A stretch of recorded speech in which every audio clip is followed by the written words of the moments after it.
Welcome to our Kobo Podcast. My name is Kunle Daramola. You can call me Dax Babanla. Right, today we are going to be discussing artist management, contracts and deals, and the legal side of things concerning Nigerian music industry. Right, buckle up because I'm elated, and also you can meet my co-host. Hi, my name is Victoria Rinemi. I'm a lifestyle reporter at the Cable newspaper. I'm so excited to be here. And my chief. Stephen Kinechi, I write about the creative economy. Happy to be here as well. All right, so buckle up for this. All right, wait a bit. Our guest, our favorite guest, why we are all excited, is here. Yes, thanks for having me. My name is Akinyemi Ayinoluwa. I'm a lawyer. I work in Nigerian music, and I've been doing this for a while. So thanks for inviting me on your podcast. I'm sure we'll have amazing things to talk about. Yeah, so we have really great things to talk about concerning the Nigerian industry and how we are moving, to the international world. So I'm just going to pick it from that angle. In 2026, we could estimate maybe some couple of billions the Nigerian industry was making, but now it has, increased in value. So 2026, yeah, 2016. 2016. Yeah. So what would you say is the cause for the rise in value of our music? Yeah, I think Nigerians are very creative people, very talented people, very resilient. But again, for the metric in which you're trying to judge us by, which is billions of streams, is that what you're saying? Yeah. Yeah, so I think the world of streaming started maybe picking up like 10, 12 years ago. And, through technology, the world is a smaller place. We can all consume the same kind of content. Nigerian music is now being distributed on platforms that are digital. And then we have people listening from every corner of the world. So this is not a strange concept. If we have a product where you can just put it somewhere in the clouds and billions of people have access to it, it's no surprise that people are now interested in the Nigerian creativity, in the Nigerian music, in the Nigerian films, and now even in the Nigerian skits. So yes, with data penetration as well, it's a two-way traffic. We have more production coming out from Nigeria, and we now have a distribution of what we're producing in Nigeria, dispersing to everywhere. Mm-hmm. So we're producing more, and then there's a consumption as well, and that explains it. A lot of people are now streaming Nigerian music locally in Nigeria. A lot of people are also appreciating and consuming globally. Yeah. So that will give rise to billions and billions of streams. Yeah. Because the consumption is on the upward increase, and it will continue to increase. Yeah, as the opportunities comes in, so the challenges also, step in, right? But before we even delve into the challenges, I want to ask Stephen. He's been reporting on the creative industry for years now, right? So, what's your perspective on the rise, right? Just flowing rise. We are seeing new guys coming, and if you compare the crops of musicians that we have now and the kind of deals they are signing and the kind of exposure they are enjoying compared to the likes of Two Face, P Square, I think it's different. Right? So, what would you say has been your experience covering the music industry? I think the global explosion of Nigerian music is a very interesting trend to observe. I think our artists are increasingly gaining global prominence. The likes of Bonad Boy is doing very well for himself. He has been able to go to major platforms that have sort of set a precedent that helps much more upcoming Nigerian artists to be able to hold their shoulders high whenever they engage with international partners and the international audience at large. I think it's a very interesting trend to observe, and I think it can only be better. Yeah, as we go. Yeah. At the same time, it cuts across demographics, the male, the female. You can see Thames, you can see Ayasta. So there's no, you can't say like a gender is matched down while some are progressing. So I'll just direct that at Victory. So how do you see the demographic changes? How do you see the success coming from both end? I'm really excited that there are no gender disparities. Like there is a balance. You understand? Like you rightly mentioned, Thames. We are seeing Thames doing great things on the international scene, just the way we are seeing Whiskey. So there is a balance, and That's one thing I love about this new dispensation. But I wanted to ask our lawyer here, Mm-hmm. since we kind of shifted the conversation to this international about the international deals our artists are getting. I wanted to ask him about the contracts. What are the key elements you feel our artists should look out for when signing international deals? Because now we have like different partnerships. I think Mm-hmm. some have gotten signed to Sony Records, they've jammed, like they are now all cake and burn. Yeah. So like what do you think they should look out for? Yeah, I think before you go into any relationship, you should look at where you are in your career and what the options are. What options are available to you? I always tell all my clients, do you really need this deal? That's the first question I ask. The second question is, can you walk away from this offer? And then the third thing I like to tell them is, I always like it when there are two, three people talking to you at the same time, and then we're able to compare what they can do for you or what their offer is. Because I've witnessed it so many times when a client is doing really well, they get into a relationship and then they are stuck. And it is better if they didn't go into that relationship. At all. So that is usually the first three things that I tell them. Now, with coming into a relationship, you have to know that whoever wants to sign you is looking to also get some gains. A lot of people try to demonize signing with the majors, which is the biggest multinational music companies, which is Sony, Warner, Universal. Mm. A lot of people demonize it, but again, if you look at the biggest artists in the world, for them to play at that level, the likes of Beyonce, Kanye West, the biggest of the biggest, at some point in time, they have to go into that kind of relationship. Now, what are the major things you should look out for before stepping into that situation? Number one is this: how much do you need in maybe funding your production and funding your marketing? Because we have a lot of fantastic people who can sing, they make great music, but the world will never get to hear them because they are not properly produced. Maybe they don't have the biggest producers and songwriters creating with them. Number two, maybe because they do not have the finance to really, really market themselves. Even, for example, in Nigeria, when I was a lot younger, I used to wonder that why are some talented people, you know, phased out of business? They are not able to continually produce and market themselves. That is the reason. If you don't have what it takes to maybe put yourself in, in some kind of platforms, you might not be able to really, really compete.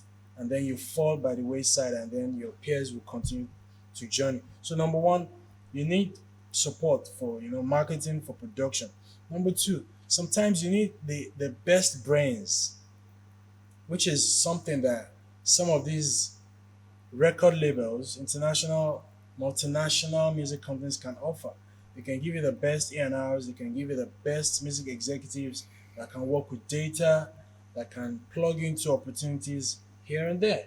Also, sometimes you want to go into these relationships so that you are able to be distributed properly, which means most of these multinationals are spread out globally. They have offices in London, in the West, biggest music markets. West Africa. They have offices everywhere in all the music markets where things are happening. They can easily get you opportunities in Asia, in America, in Australia, everywhere. So, and those might be considerations to look out for. But again, in signing a record deal, usually we want to look at what the offer is in terms of the advance. What are you getting? Most of the time, you want to be sure that, okay, I would no longer have to worry about money. I'm going to make the best music I can with the best set of professionals I can because now there's a war chest, there's the financing. advance coming to me, advance going to the production of the music. Also, you want to think about, okay, who's going to own this music that I'm creating? Usually that would be something you should look at. Who's going to own the catalog? Am I signing that we will co-own? Am I signing that these majors will own? Or am I signing in a case where I retain ownership? If you look at the biggest musicians in the world, most of them started out with the record companies owning their masters. Mm-hmm. For example, Kanye, for example, Jay-Z, for example, Taylor Swift, for example, Drake. At the start of a career, you usually would not have the leverage or the power to say, I want to own my masters. Absolutely. But now, things are a lot different. You can actually, if you have the leverage, if you have the audience, as an upcoming artist, you can put your feet down to say that I want to own my masters. Also, number 4, who's going to own the final say? Who's going to wield creative control? Most times when you're signing a contract, depending on where you are in your journey as an artist, you want to be able to say, okay, I want to own the final say. I want to have creative control to pick what my singles are, to pick the creative arts, to be able to create visual interpretation of what I'm creating. So those are some of the things that I can remember out of. Okay, let me also add, sometimes you want to be particular about how long you're in the relationship for. Some contracts are so heavily lopsided in favor of the label. They want to get 7 albums. And 7 albums in the life of an artist could be A lifetime. it could be a lifetime, because you make your best music with your first 3 to 4 projects. Very few artists are able to make career defining albums after maybe their 4th or 5th studio album. Sure. And it has been widely reported that, from your 5th album, you are no longer fresh. Mm-hmm. You are no longer interesting to many people. You probably giving your best work in the first 3-4 albums. Past your prime. You're past your prime. Maybe now you're on your legacy run. Start fizzling out. Yes. And you're now like, oh, you no longer appeal to the younger folks. So, You know? sorry, speaking about the young folks, right? I was going to ask, how do you think young musicians in Nigeria can develop that kind of leverage that when they are sitting on the table with these record labels, whether it's independent or the major ones, how do they negotiate their creative freedom and also negotiate substantial amount of money to cater for their The lifestyle? best way to do even it applies to everyone, listening, watching. Even you don't have to be a musician. If you are going to any negotiation table, you should walk in there with like your CV to say, hey, this is what I've done, this. Without you people, I've done so much. Okay. Now, if you come on board, I could do more. Even me, if I'm looking for a job, if I'm looking for a contract, if I'm looking for new opportunities, I should be able to say, okay, without you guys, this is everything I've been doing. But now that you're here, I think I could do more. And that could be a consideration for the other party to look at so that they can give me what I'm asking for. Mm-hmm. So as an artist, if you are being courted by so many people and you're looking to go into a relationship with them, you should be able to say, okay, by myself, I already have so number of people who believe in my music, who follow me. By myself, I host an event that has maybe 5,000 people show up, and they pay like $1,000 or $5,000. By myself, I've been able to put out a project. I have 10 million streams being generated every quarter. Maybe they are not diligent or don't have the resources to have all this data plugged out when negotiating. I think the data is available to people who understand it or people who care, because from if you release music on Spotify, on Apple Music, there is the data there. Mm-hmm. If you release music, even your socials have data to show. Yeah. If you stage concerts, there should be verifiable uh, mechanisms to collect data, to collect email addresses and phone numbers to which you can show anybody who's trying to go into any relationship with you. Mm. Akinyemi, you've been in a place where you've been able to broker a lot of some of these deals. Um, I want you to talk about what kind of deals are these artists signing? Because before you even start talking about the multinationals, we have the labels we have here on the home front who are doing much of the heavy lifting before some of these artists even get to be discovered on the international front. So, talk to us about what kind of deals these artists are signing, because we see a lot of disputes that crop up from the fallout of some of these contracts, and a lot of how it gets to interact with rights ownership and basically royalty collection and revenue generation for these artists. Talk about it. How what kind of deals are these artists signing? Do we still have Nigerian artists who are entering into absolute 360 deals? And how do you see it playing out? You wanted to You add know, as something? icing on the cake, because we already spoke about something that there's a reduction in artist management clash recently. We don't hear of Kiss Daniel with G Worldwide, or it's not happening. Even if it's happening, it's not like it's out there like it used to. Mm. Okay, I think the 360 contract is still here for people who don't have leverage. That is still common practice Okay. in Nigeria, even in the US. Um, in the UK, it's not a common feature. Usually, people get signed just for their recording business. Let me break it down what a 360 means. If a Nigerian label or an American label signs you to a 360 deal, they want to participate and benefit from every stream of income connected to you as an artist. Mm. So apart from just the recording side of the business, they want to get from your publishing, they want to get from your merchandising, from your endorsement deals, which comes from the exploitation of your image. They Definitely. also want to benefit from your publishing, and they also want to benefit from your touring.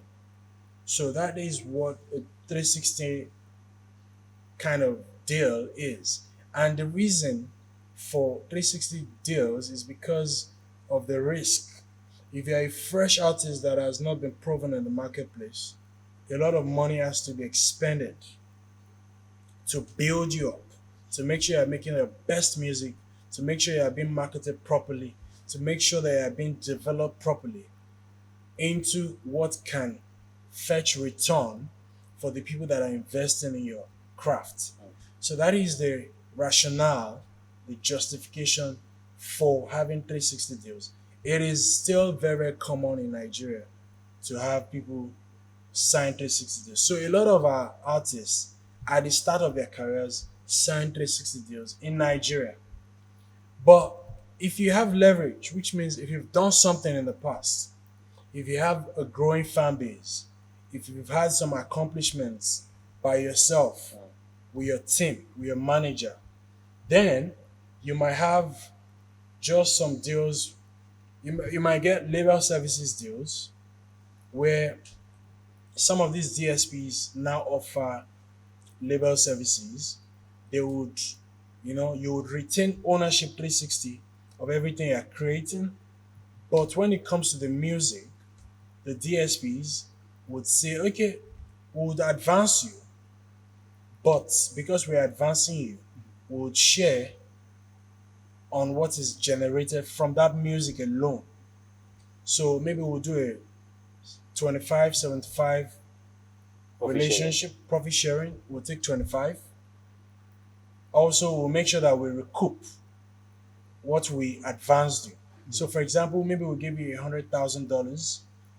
We'll say, okay, from your next two projects, we'll be taking 80-20. We will take 20, but you must pay the advance from your 80 first. Of course, we're the ones distributing it. So your 80% is going to probably pay up the $100,000 that we're advancing. And in that period, you would not be entitled to any payment.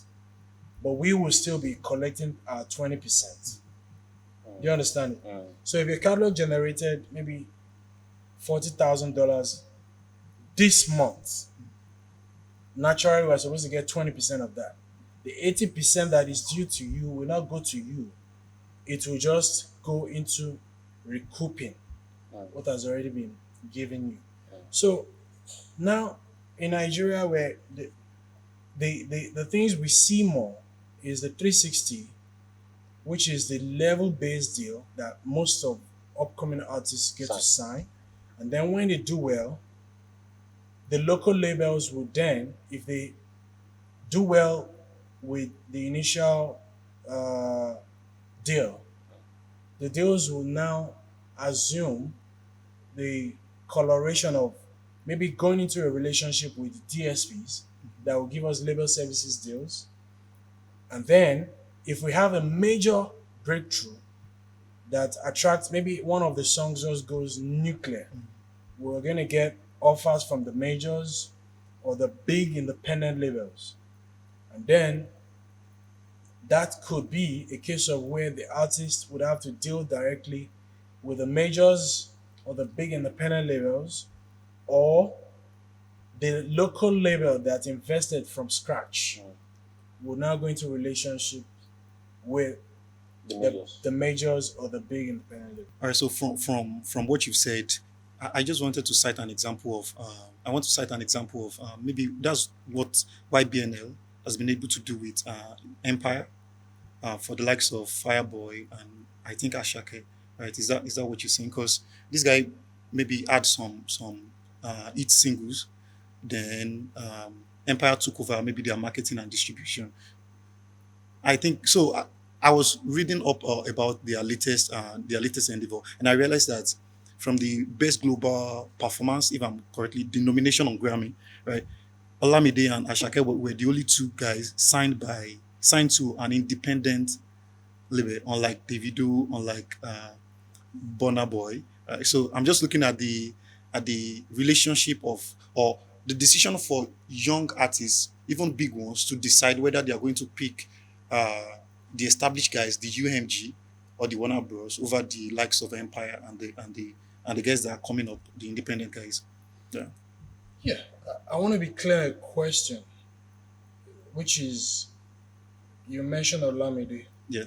and YBNL. YBNL.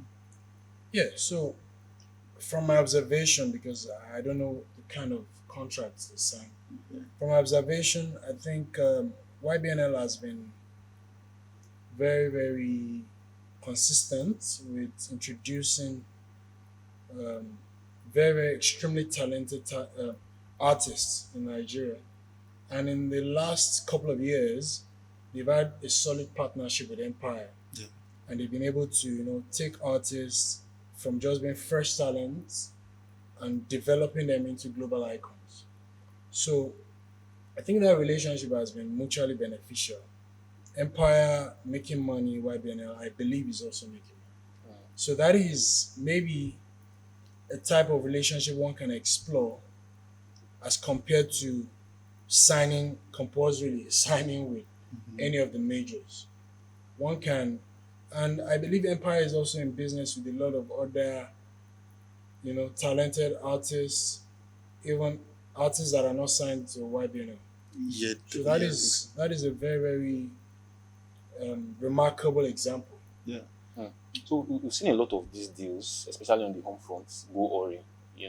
We've seen artists sort of get into a feud with their existing labels, and which leads to sometimes court cases, sometimes arbitration, sometimes cases where the artists just decide to, in a sort of forceful manner, opt out of or flout their record deals. And these situations like this inform cases where some upcoming artists just opt to be independent, recording artists. They release their music, they independently fund their operations, and then just work with the industry executives that are going to look out for their interest, as against having to work directly with the labels. So, over the years, I don't know if you'd agree with me that we are seeing less and less of litigious record label exits. Would you say it's a function of Nigerian creatives sort of being more intentional about their exit strategy, or it's a case where um, uh, these record deals are increasingly becoming difficult to arrive at?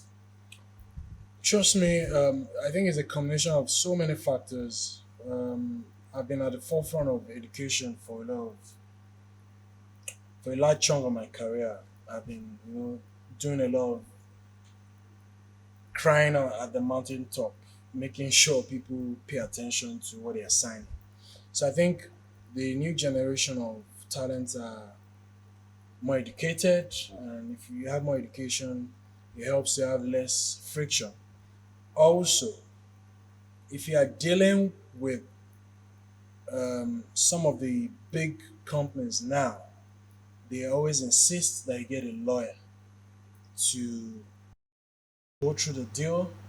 So you're not signing under any kind of compulsion, or you're not signing under any veil of ignorance. Then also, one can say that even getting a record deal now It's tough. is tough because creating content is now so cheap. A lot of people can make music in their bedroom, and there's a lot of noise. So even for you to get the opportunity to get a deal, you really, really spent a lot of time, invested so much of your resource, to the point that when you get a deal, you must have swam through seven seas and seven deserts and seven wildernesses. So it's just my two cover that I just job. before you get the opportunity to sign a deal now, it's going to be very, very tough. But again, I'm still aware that there's still a lot of disputes. It's just that it's no longer Publicized. publicized like it used to, because people don't want to have a bad rap. You don't want a bad reputation. You don't want to be seen as a record label that is stifling the growth of artists. Also, some artists, they know better to just come to social media to cry foul, because there are always two sides to the story. If you always cry foul, then you're also like you're installing like a red flag on your career as well, because nobody wants to be dragged. As an artist, it should be that okay, if you have a dispute, you try to resolve a dispute through proper channels than just trying to paint the record label as the villain. Meanwhile, there's a lot more than what you would report on social media. So I want you to comment on what you make of the disruptive impact of artificial intelligence within the music industry. How do you think uh, creatives in Nigerian music space are deploying artificial intelligence? And what do you make of the entire policy environment we have for that, given concerns about copyright infringements and confusion around who is to be assigned what right and who is to get what royalty? So the thing is, technology is always going to be maybe 5, 10 steps faster than laws. Before you can make any legislation in Nigeria, maybe at the National Assembly or the Houses of Assembly, it takes maybe like, if you are very, very fast, maybe like 6 to 18 months. Meanwhile, with technology, with artificial intelligence, you can optimize your innovative solution almost at the speed of light. So it's no news that usually the technology is always up and running before policy Catches up. or law would catch up. So even in Nigeria, I don't think we have any AI Regulation. policy or regulation yet No, at all. as it pertains to music or as it pertains to intellectual property. And I'm thinking that everybody watching has used ChatGPT maybe since in the last 1 week. We've had to do some research, consulted IFA. Google is IFA or ChatGPT is IFA. Anything you're looking IFA Pro for, Max. IFA Pro Max, you have to go, because it's been very, very useful to me. And I know that it leverages on maybe millions and millions of pages to sift that information for me to be able to service my clients. Same thing in music. there are advantages to leveraging some of these AI Tools. solutions, but again, I know that Nigeria, it's very, very, I don't see Nigeria as championing legislations on how those things will be utilized. I think the record companies would be the ones to champion it. The music publishers would be the ones to champion it, and then everybody else would queue behind them. Just like how streaming Yeah. came into the picture as a new technology to revolutionize how we consume music. I think the same thing would happen with AI. Right now, it is like a Trojan horse that nobody can really, really ride. But I think with time, it would be properly put under a leash and it will be well controlled because too many people have too much to lose to just allow AI disrupt. You know, for example, Universal has invested millions and millions of dollars into the careers of people like Drake, Taylor Swift, Kendrick. Kanye West, Kendrick. So would you allow people run amok to be able to use their voices, and then release tracks and use their names? I don't think people like that who have invested billions would allow AI to just destroy the regime of intellectual property. You know, So what I think is AI has some good and has some bad. The aspects that can ruin the livelihood of people would be put under control in good time. That's what I believe. talking about the livelihood of people, I'm thinking of how it would affect producers. You've worked with the likes of Mastercraft, the big guys in the production in Nigeria, and I feel even before now, I feel like they have problems. Generally, they are not outspoken like the artist, like even outspoken like some of the songwriters, right? So and the maybe split sheet cause problem. I don't know how they've been managing up to this extent, but now with the advent of AI, I just find them in a sort of a big problem. How do you see that? Yeah, I think with technology, if you don't adapt to the technology of the day, you are going to be irrelevant in a couple of years. Everybody has to adjust to the reality that this technology is going to be here, whether you like it or not. If you were consuming music through CDs or cassettes back in the day, you know now that they're actually making cars that don't have any space for CDs. I can't even remember the last time I and bought a cassettes. CD. So the same thing with AI is here to stay. Be you a songwriter, be you a record producer, whatever role you play in the music business, you have to accommodate the reality that this thing is gonna. You can't even win the war against technology because the world is always evolving, moving, innovating. You just need to pick and choose the things that will strengthen your position, make you make money faster, easier, the things that will help your workflow. You just need to be able to identify the things that would be the things that would affect your business negatively, that can take food out of the table. You just have to be able to identify on time and adapt. So that is how I see it. If you're a lawyer and you think AI cannot impact your work, you're lying. AI is here to stay. So many reports are out there that is going to actually impact everything. There was a time in this country when some media platforms were the giants. For you to get a news, you had to go through them. For you to make it as an artist, you had to go through them. For you to play your songs on For your radios. songs to be on radio, on TV, you had to go through them. But 5 years of TikTok or 5 years of Instagram or even 10 years of social media has come to show you that you actually, you can actually blow up on the digital space and be able to make money from digital space and become a great artist. An example is Mr. Easy. Mr. Easy just had to blow up on the digital platforms and make his own way in music. Mm. He didn't have to go and dobale in any TV station or radio station. When you understand the times, you make the most of the times. In the broader context of talks about intellectual property, we have the trend of catalog sales.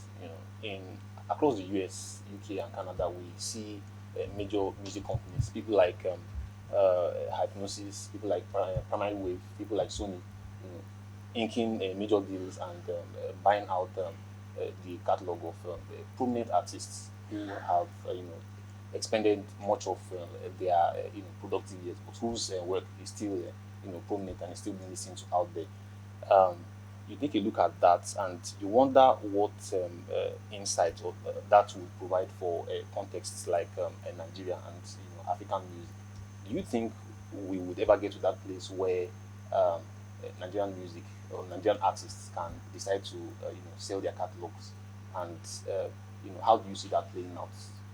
Yeah, Nigerian artists have been selling their catalogs for years now. Okay.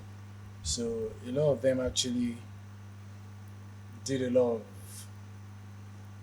deals in ignorance. Many of them sold their rights to marketers in Alaba Interesting. at that time. So buying of catalogs would never stop. I believe investing in intellectual property has shown to be one of the best ways to invest. Absolutely. That is why we have a lot of private equity firms. That's why we have a lot of private funds coming together to buy up the catalogs. So it's shown that music is a product that would always be in demand. Even during the lockdown, people still had to listen to music. Music is part of our everyday life. It would never go out of style for us to use music culturally. Weddings, naming ceremonies, you're going to work, you're in traffic, going to um, the gym, there's music, you go to restaurants, going to clubs, going to anywhere, there's always music around us. So you don't think? Do you think the Nigerian music industry is mature enough to be able to strike such catalog sales deals with the majors on the international Yeah, stage? I think many people will want to buy Burna Boy's catalog right now because that's the biggest artist we've seen in maybe like 3 I decades. doubt if he will be willing to sell. Though. And even I don't know the kind of deal Maven had with was he Warner Bros or UMG that they sold like maybe 20% of the of stake Maven stake to them. So I don't even know whether it's a catalog being sold or No, it's something. not. It's not a catalog deal. I think UMG now has some kind of ownership in the company, so that's the kind of deal they did. Yeah. And if I'm co-owning a company, that means everything the company owns, I also co-own. Definitely. So the more we have international talents like Burna Boy, Higher star. Thames, and the likes, the more we have more investors investing in the ecosystem. Because, like I said earlier, Nigeria has always been peopled by creative individuals. This is the country that gave Fela Nicola Kuti, Chino Achebe, Chimamanda Adichie, Wole Soyinka. Wole Soyinka, and the likes. You know, the best photographers, the best architects in the world. We have world beaters from Nigeria thriving in photography in different sectors of the creative industry. And we would always have. So the more we have people like Burna Boy, the more some investors think, oh, there has to be a guy that grew up under the same conditions, that was influenced by the same kind of music icons, that drank the same water Burna Boy was drinking, Like ate the same scouting. food, and had the same kind of experiences. Yeah. So the more we have, that's why I keep praying that our ambassadors, our frontline leaders, the more they succeed, the more the music industry in Nigeria would keep attracting investment. Investors, you have been in that place where you've been able to sort of observe untapped revenue streams for artists and suggest ways in which they can basically just grow their revenue. What market gaps do you see for entrepreneurs and investors who are looking to tap into such gaps within the music industry to just build sustainable and scalable solutions that can work and grow the industry at large? Yeah, so there's been consistent requests to have more um, arenas across Nigeria. Um, in some countries, as an upcoming artist, as an artist in development, you understand what it means. You know what the map looks like. Okay, I'm an upcoming artist. I just released my 4-track EP. I'm doing well. The streaming numbers are starting to do well. People are talking about me across Nigeria.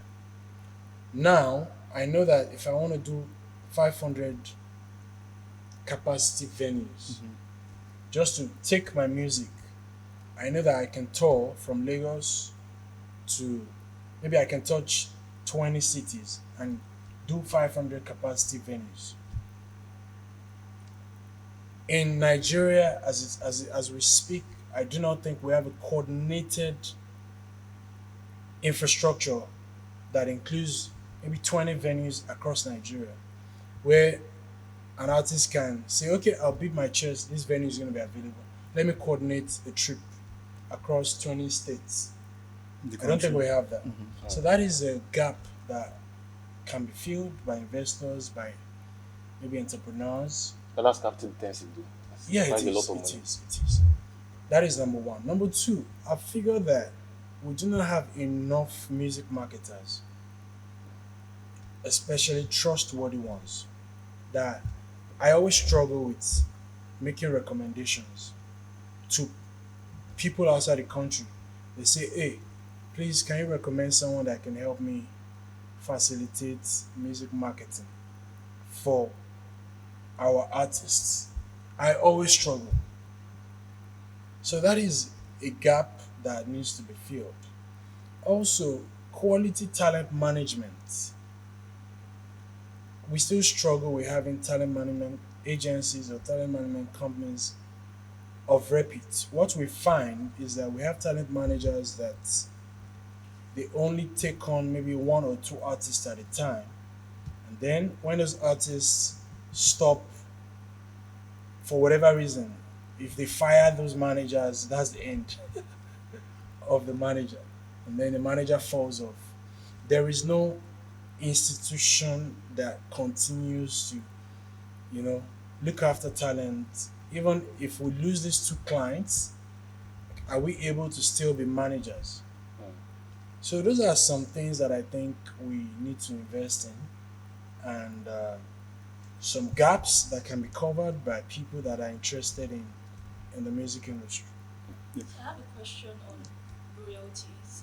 We've seen artists like Cynthia Morgan calling out former record label boss, like, on unpaid royalties. We've seen, I think Arisong did the same thing recently, this year, with KC and He's been doing it. He's done like 3 times. are there issues regarding royalty payments that these artists do not know about? That's an important question.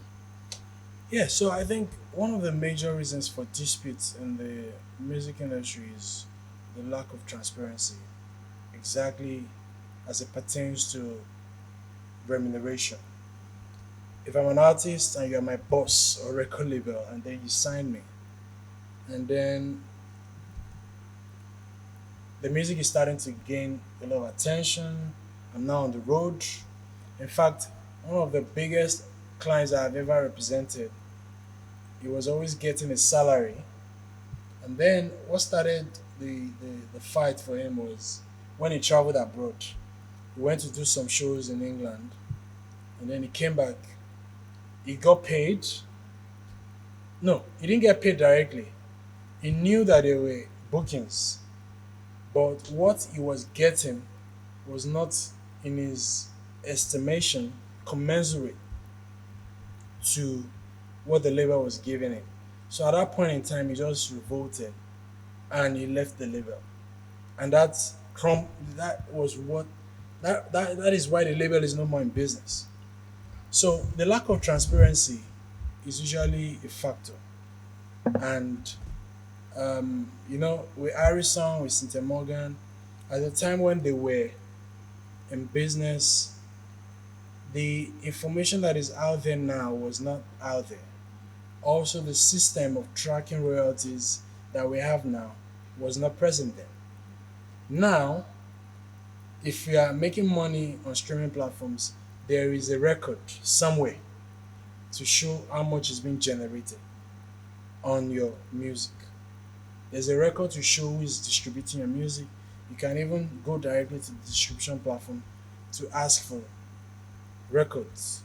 So it is no longer the case where things can be easily hidden. Now, a lot of people are informed. You could always verify data. You could always ask for your royalties. And, if anyone is trying to be smart, you can always figure things out for yourself. So, like you mentioned earlier, you said that it's very hard for artists to get record label deals now. Most times, independent artists, when they get approached for deals and to sign contracts, they're so excited to sign these contracts. Do you feel like these labels take advantage of their ignorance to establish these bad contracts from onset? So, there's one of my seniors that says there's not like a bad contract. We've seen people who signed similarly bad contracts and they used it to level up and become, this great icon. How is that possible? Yeah, let me tell you, for example, a old Kanye, a old Rihanna, when they were signing their contracts, they didn't have ownership. And a lot of people, if you ask them now, they will say, oh, that's a bad contract. If you give them the same contract that Kanye and Rihanna signed, they wouldn't sign it. Yeah. Of course, time has changed. But I would, if I'm an artist and you can tell me for certain that if I sign what Kanye signed, I'll become a billionaire 12 years later. It wasn't certain. I would sign it. So there's really nothing like a bad deal. It depends on what you do with the kind of deal. I've seen cases where they gave the artist everything and then he signed but nothing to show. And I've seen cases where the artist didn't own the contract. They own the music catalog. But they were able to level up and they were able to have some of the biggest songs out of Africa ever. Where you think, oh, but the ownership is not with this guy. But the person has the biggest record ever from Nigeria. And you're like, oh, this other person that owns everything, although, it's also too early to comment on some things. Because you want to see how the careers Going to pan out over time. move over time. Maybe 10, 20 years from now, you'll be able to say, oh, this artist that was signed by this one, that he didn't own his contract, he didn't own his catalog, eventually became this. This one that owned everything, maybe every 10 years was able to do some deals that now made him a billionaire. So, Different journey. Right. So I feel like I should take us a bit away from the legal part. I just want to ask on the soft side, this year, music listeners have been complaining about that there's no hit. There's no hit album. Victoria has dropped an EP. Thames dropped. Olamide Bado dropped. Yeah, she did a review and and I've listened to her stars. I love a couple of songs, but when I listen to album, I feel like I should not be skip. skip. Yeah, when I listen to My Delete Later, I've been listening to the album for 2 months, yeah. But some albums that has been released, Jadanu, right? So what's the? I mean, do you feel the same way that there's no hit album? I feel the same way. I feel there's a lot of soulless music being made. So less. Yeah, dead, synthetic music, Yeah. not organic. Some kind of music that is just formulaic. People just think, oh, if you do, it's gonna lead you to this. People are no longer investing in real music that moves people. The last time I think I felt good listening to a Nigerian project is maybe Ashike's project. Ashake. Because I couldn't skip anything. Nothing. And the music had so much soul that it made you feel something from start to finish. I've listened to all the projects this year, and I think we're no longer, there are some classics. Musha to Mohet, Asha's project, Face to face. MI Baga's, MI2. There are some projects that even nice, the second project, Gongwaso. There are some projects that you just know The that way and beyond to Baba. they give, Or the tight guys to it. grass to grace, Mhm. Two Face. You know that this project, this guy, he was in his bag, rent was due, he communicated his pain. African giant.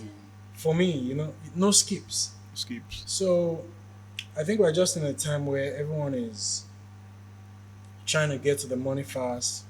We're judging music by many other metrics. We before you make music with the people that know how to make music, know how to sing, know how to rap. Now, for you to feature people in a project, you're looking at prominent names.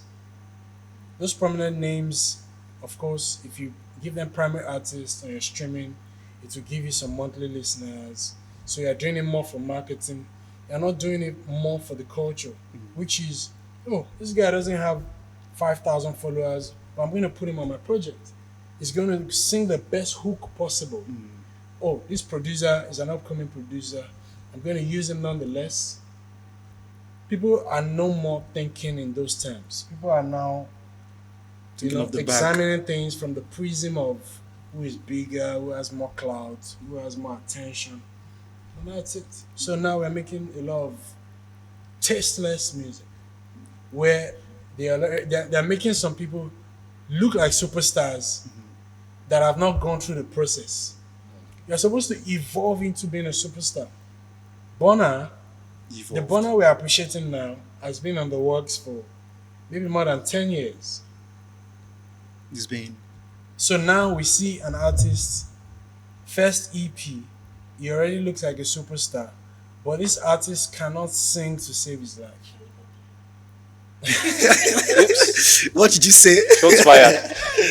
Yeah. Well, some people would actually debate you and fight you for He just mentioning. sings for vibes. That's all. Yeah, but again, there's a place for vibes. But for me, I just think your music should have soul. It should move people. It should be a soundtrack to them. Like when I was in law school, I was listening to Which law school, Kenny please? Corey. Which law school? Abuja. Okay. The soundtrack to my life when I was a third year student in UNLAG was Motion to More Hits, Nice, and Asha's project. Yeah, sure. I can remember that time, what the music meant to me, the challenges I was facing as a student then, the challenges of being a teenager, trying to find my way through life. The music helped me. The stories that were in those projects guided me. When I was in law school, Kenny Corey's project guided me. So, but sometimes now, I listen to the music of the day and I'm thinking, how can this thing be of value to people that are growing up in this time? And if your music can't soundtrack people's lives, I don't know. If people can get wedded to your music, make love to your music, Mhm. use your music for coping mechanism. Nigeria is very, very soft. I don't want to say hard. Mhm. So we need all Your the music coping mechanisms. is supposed to be of use to people. You should speak to certain people and maybe they're inspired, they're entertained with your music, they're able to go through life in a more, their life is easier because they mess with your music, they listen to your music. Yeah, I mean, before Whiskey last EP, was he MLE, right? The second to the last. More love, less ego. Yeah. So people said you could make love to the song, right? It's like a body of work made from the bedroom, you know. That was the vibe people were getting from it. So I'm just trying to buttress your point. So it's good music. If it makes you feel something like you're more inspired, you're entertained, if you were working out and the music just came on and you keep going like a beast. I mean, That's good. I've been bumping to Euphoria for weeks. Right? My abs are out. Credits to Kendrick. creator. Yeah. That's it. So I just feel maybe hope it will not mess up our international credibility now that the artists are not churning So out. the thing is, I music. think with time, things will find their level because we've experienced cases where people just blowing fast. We've seen cases of one hit wonders. We've seen cases of flashes in the pan. It's always part of reality. But the people that will stand the test of time, that will do it for longer, and that will be able to impact the culture, are the people that are well talented, very extremely talented, remarkable. It will no longer, Bono has actually Reach the bell. raised the bar so much. Like one of the metrics that I use to judge people, if I think you can go far, if you can go the distance, it would be, can you perform live? Yeah. It is very, very easy for you to be a studio artist. I see a lot of studio artists. Being a studio artist is not the best way to have a long career. You know why? There will always be someone that can do studio albums better than you. Mhm. There will always be someone that can use the auto tune better than you. There will always be someone in the veil of studio that would look like a Superman. But where you would know whether you're an artist or not is on stage. Whether you can do it like Burna Boy. Some musicians cannot perform live. They will always need to mime. If you're a big artist, where you'll be exposed will be on the On stage. stage. There was a time in 2022, one of the very uprising artists at that time had a show in London. I was there. So that artist was gaining a lot of momentum. He was set to perform. Ira Star was set to perform. He performed, and already people were loving the music before he performed. But his performance was what was the opposite of crescendo? Like denouement just came down. So he kind of like brought down the vibe with his performance because he could not do it live. But when Ira Star stepped on that stage, everyone felt the chills. So that's the same thing. Ira Star is going to be so big because no Afrobeat artist looks like her, sings like her. She has the diva energy. It does. She has a superstar aura already. And then she can sing live. So she has a 3-hit combo, I think. Yes, there are people that can sing as much as she does. Niniola can sing. Yemi Alade can sing. But they don't have what she has. She's also way, way younger. She's 20 and she's 21 and she's already doing this thing. She's already Grammy nominated. Tiwa Savage is 42. So if we give Ira like 21 years, More. if God blesses her with 21 years Mhm. of being a diva, being a superstar, and being able to perform live, Go global, seriously. yeah, I she's think gonna be very big. I think it's credit to Mavins. I think it's credit to Mavins for their artist management and development, because Amazing as I well. see other guys also doing the same thing, like SARS Academy. So recently SARS Academy hosted something about artist management, particularly live performance. They did it at the Fela Shrine. So 3 weeks consistently they brought their young artists to perform, It's and very, very important. they were being scrutinized. Crowds were there. It was for real. But at the same time, these guys are on, the fire. They're And being bro, put fire to when the I feet. watch Burna Boy, when I watch him live on YouTube or on Instagram and he's performing live, the feeling is second to none. No artist in Nigeria gives me that kind of feeling. Ashake, yes, is starting to give me that kind of vibe with his theatrics, with his ability Not to even when control Small the Doctor stage. jumped on speaker. You didn't feel that. Small Doctor is just I don't know. The See, energy. they should make you feel something. Your skin should have goosebumps. You should be drenched.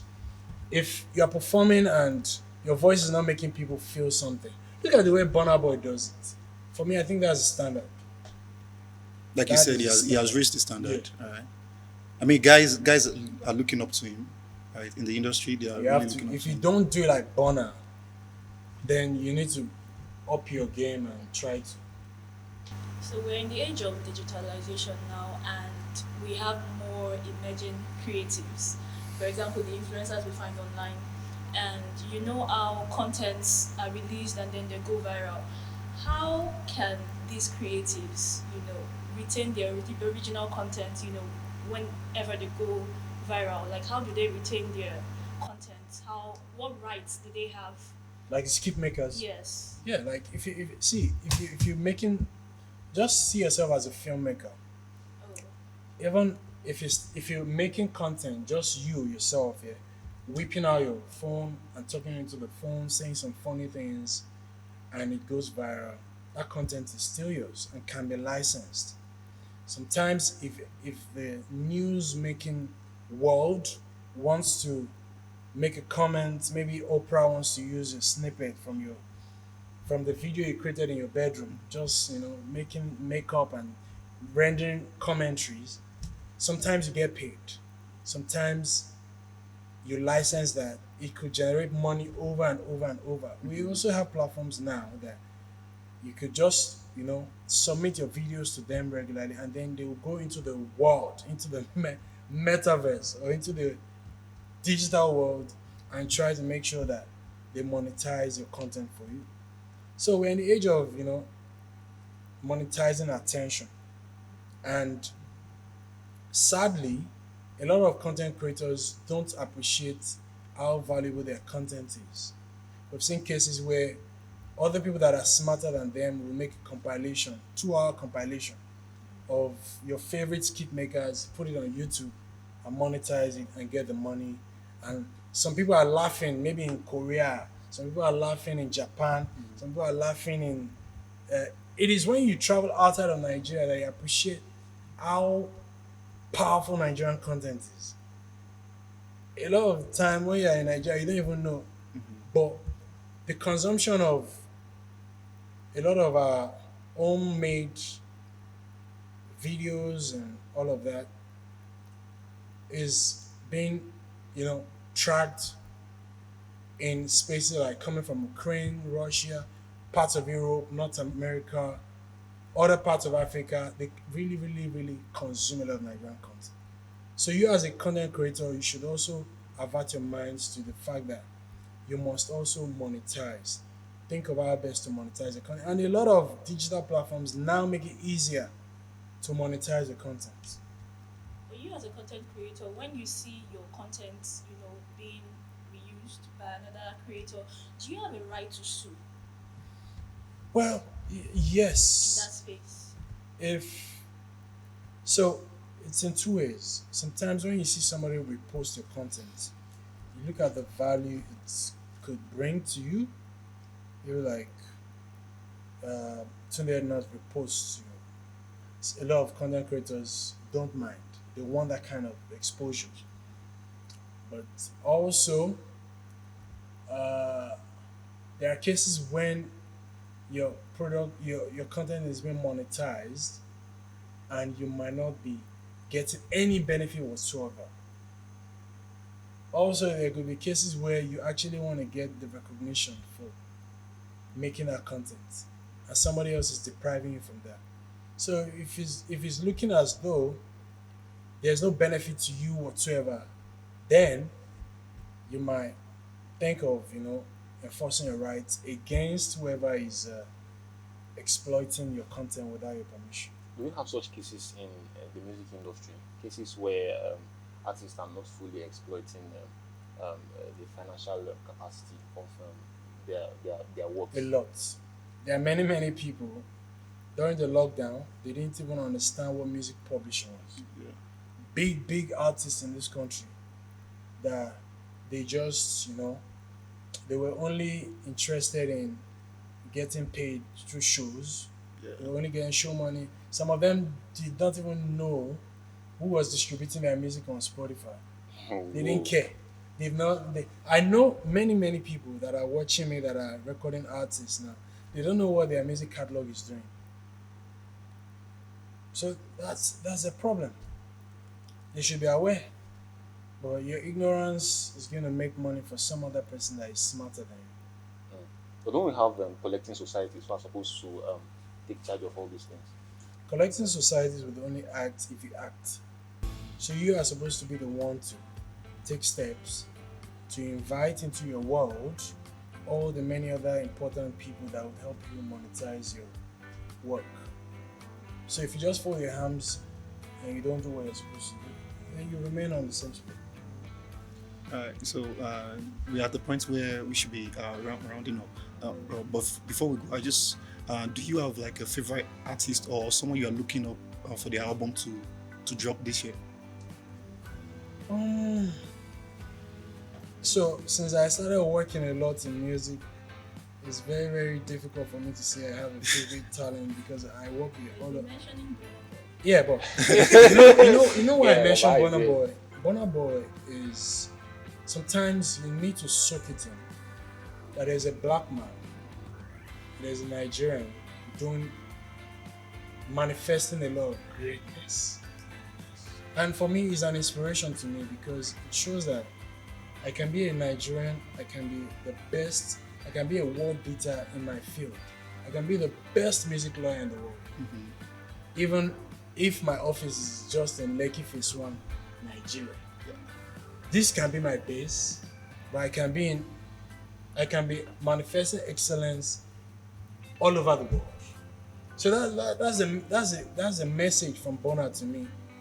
And I hope that a lot of people see themselves in Burna Boy. That this guy embodies the Nigerian spirit of excellence at the highest level, being able to, I can not up to 10 black people are doing what Burna Boy is doing. To be able to be a headliner at the Glastonbury, sell maybe 70,000 people at the London Stadium, and then do your show in Morocco on Monday of that same week. Mm-hmm. So you touch like 3 shows, you touch thousands of people. Different continents. And you did it like it was just water dropping on your skin, and then you bounce it off and you move on to other things. And there's a big influence. Yes. I was showing my colleague yesterday that there's a cap now, like there's an old school cap now he's wearing. You can find everyone, guys now wearing it. It's a big influence to the culture. Yeah, right. So this is where we peg it for our session today.